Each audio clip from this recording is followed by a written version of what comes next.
Сәлеметсіңдер ме, балалар? Қазақ тілі пәні бойынша сабағымызды бастаймыз. Сабағымыздың тақырыбы негізгі және туынды сын есімдер. Бүгінгі біздің сабағымыздың мақсаты өз бетінше мәтіннің тақырыбын және мұғалімнің көмегімен негізгі ойды анықтаймыз. Оқыған, тыңдаған және аудиовизуалды материалдар бойынша мұғалімнің көмегімен жоспар құрып мазмұндама жазамыз. Балалар, сабағымызды бастамас бұрын біз өткен сабақты пысықтап алайық. Қандай сұрақ арқылы сөздерге сұрақ қояйық? Көк. Қандай? Көк. Келесі суретке назар аударайық. Қандай? Көк. Шіл. Көк деген сөзден көкшіл сөзі тудырдық. Шіл жұрнақ арқылы. Яғни негізгі сын есімнен туынды сын есім жасадық. Келесі суретке назар аударайық. Қандай? Үлкен. Қандай? Үлкендеу. Үлкен деген сөзге деу жұрнағын жалғау арқылы үлкендеу деген сөз тудырдық. Түбір сөз үлкен, деу жұрнағын жалғадық. Келесі ұзын. Қандай? Ұзынырақ. Қандай? Яғни ұзын түбір сөзіне рақ деген жұрнақ жалғау арқылы туынды сын есім жасадық. Түбірі ұзын. Қандай? Ұзынырақ. Қандай? Рақ жұрнақ арқылы жасалынды. Сұрақ қояйық. Көк, үлкен, ұзын, қандай? Яғни негізгі сын есім бұлар түбір сөзден тұрады. Көкшіл, үлкендеу, ұзынырақ. Бұларға да сұрақ қоямыз. Қандай? Бұлар туынды сын есім екен.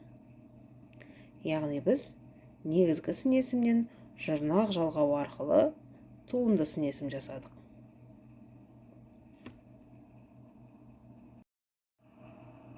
Балалар, оқулықтағы 9-шы жаттығуға назар аударайық. Су тіршілік көзі мәтінін мұқият тыңдайық.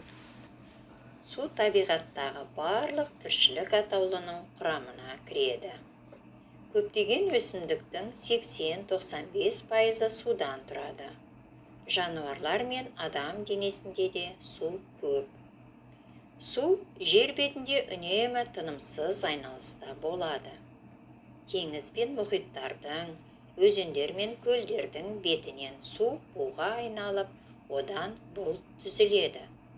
Ол жаңбыр немесе қар, бұршақ болып жерге жауып, қайта суға айналады. Сусыз тамақ піспейді. Сусыз тазалықта болмайды. Су жолымен жүк тасиды. Судың күшінен электр қуатын да алады. Су біздің байлығымыз. Оған әр уақытта қамқорлықпен қарау қажет. Балалар, мәтін не туралы?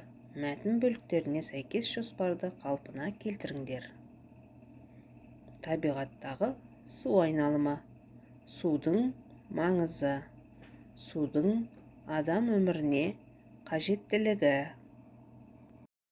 Әрине, балалар, сендердің жауаптарыңды дұрыс деп ойлаймын.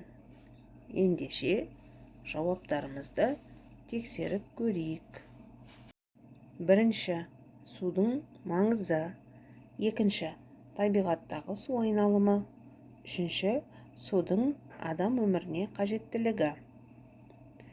Жақсы, осы жоспар бойынша үйде мазмұндама жазып келіңдер. Ендеше балалар, дәптермен жұмысты бастаймыз. Достарыңа көмектес ойыны. Мақалды тауып жаз. Балалардың қолында берілген буындардан мақал құрап дәптерімізге көркем етіп жазайық. Қандай мақал құрылды деп ойлайсыңдар, балалар? Судың да сұрауы бар. Ал қазір сергіту сәті.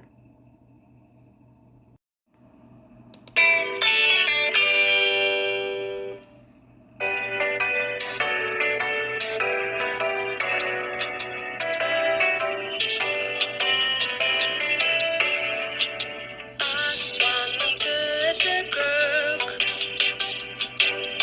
оны мен білемін. Жасыл біздің шөп, оны мен білемін. Түстермен танаса, әлем маған ашылды.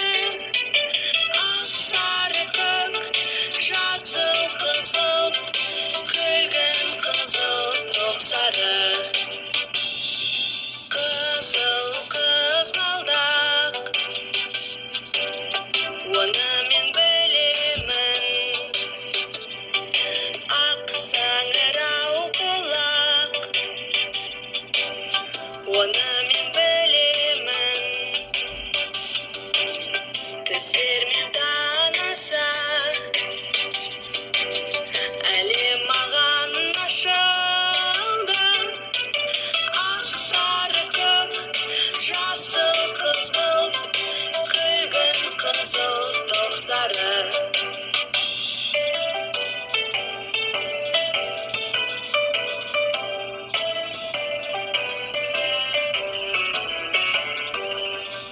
Раушан гүл қызғылт, оны мен білемін. Тоқ сары апельсин, албай-алды күлгін. Түстермен танаса, әлем маған ашылды. Ақ сары көк, жасыл қызғылт, күлгін қызыл тоқ сары. Ақ сары көк, жасыл қызғылт, күлгін қызыл тоқ сары.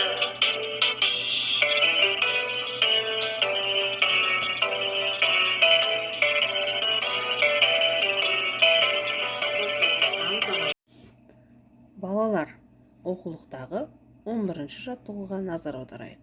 Жұмбақты көшіріп жазып, шешуін тап. Көлді жердің үкілі аруы, өткір желдің саз тартар қаруы. Балалар, жазылған мақал-мәтелден сын-есімдерді тауып, негізгі туынды сын-есімдерді ажыратамыз. Үйге тапсырма ретінде 74-ші бет 12-ші жаттығуды жазып келеміз. Осымен біздің сабағымыз аяқталды, балалар. Қош, сау болыңдар.